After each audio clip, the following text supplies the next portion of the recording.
پختونخوا میں رواں سال دہشت گردی کے 492 واقعات رپورٹ ہوئے۔ پولیس پر حملوں کی تعداد 228 رہی۔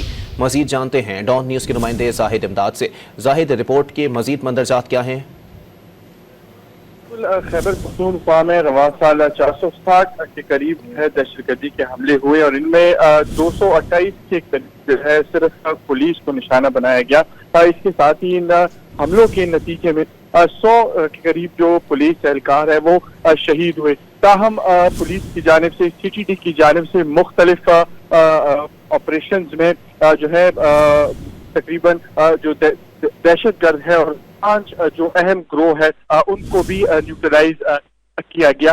اس کے ساتھ ہی جو خیبر پختونخوا میں مختلف جو انٹیلیجنس بیسڈ آپریشن 200 کے قریب ہوئے تو اس میں جو ہے اہم دہشت گردوں کو بھی مارا گیا۔ سی ٹی ڈی رپورٹ کے مطابق اوور آل 402 ایسے حملے ہیں جن کو رپورٹ کے مطابق ناکام بنایا گیا۔ جی بہت شکریہ زاہد۔